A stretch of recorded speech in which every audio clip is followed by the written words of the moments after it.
Green Bay Packers got their first taste of what life without Aaron Rodgers might actually look like in Week 9's game against the Kansas City Chiefs, and let's just say it wasn't exactly a love fest. I'm Bryan Perez from the Draft Network, here to break down Jordan Love's first career start, and let's just get this out of the way. It wasn't good. Yes, I'm sorry, Packers fans. I know that you're going to come at me and say, oh, you cover the Chicago Bears. Your Twitter account is all about the Chicago Bears. Of course, you're going to come down on Jordan Love. Let's just get that part out of the way for a minute. Whether you're a fan of the Bears, the Lions, the Vikings, or any of the other 31 teams in the NFL, if you watched Jordan Love's performance against the Chiefs, it doesn't matter. He just wasn't good. Go to the analytics. Pro Football Focus had Jordan Love graded as the lowest scoring player on the Packers offense with a 30.0 grade. His passing grade didn't even check in that high. It was under a 30.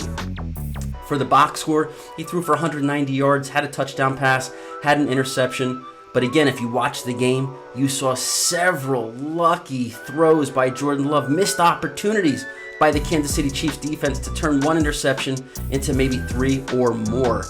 Jordan Love just wasn't good. He was slow with his processing time. His passes sailed over Davante Adams' head, short of Davante Adams, wide left, wide right. He threw an interception targeting Davante Adams for a touchdown, overthrew Davante Adams for another potential touchdown. And this is Davante Adams we're talking about here, one of the best wide receivers in the NFL, one of the best, if not the best, route runners in the NFL. He gives his quarterbacks a lot of space to operate with because of how much separation he creates, and Jordan Love couldn't really get him the ball.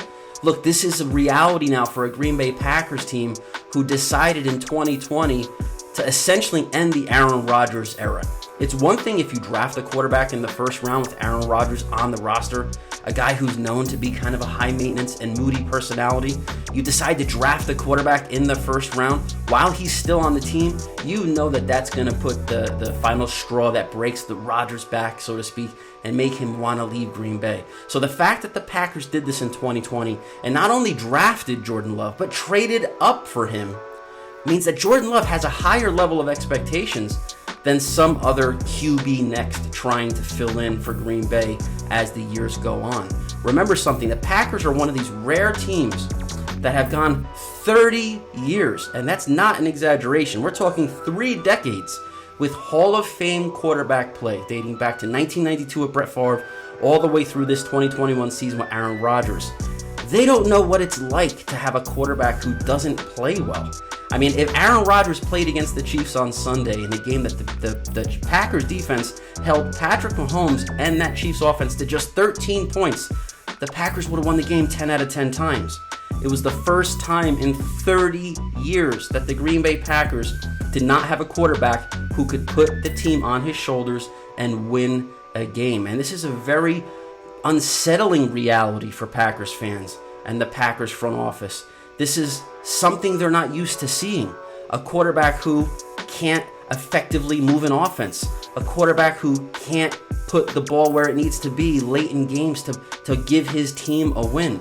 And yes, it was only Jordan Love's first start, so you got to give him a little bit of a break. But let's also look at the other side of that. Jordan Love is not a rookie. Jordan Love had the benefit of sitting his entire rookie season, and he got what was like the equivalent of a master's class in football.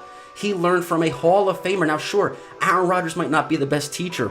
Aaron Rodgers is the smartest guy in the room syndrome, the hipster who probably sits in the corner and thinks, he's God's gift to quarterbacking, which he kind of is, right?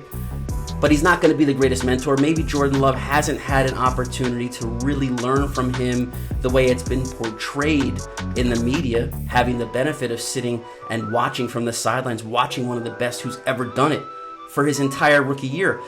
Bottom line is he should have been more prepared for this opportunity. And remember something, the Chiefs defense is atrocious.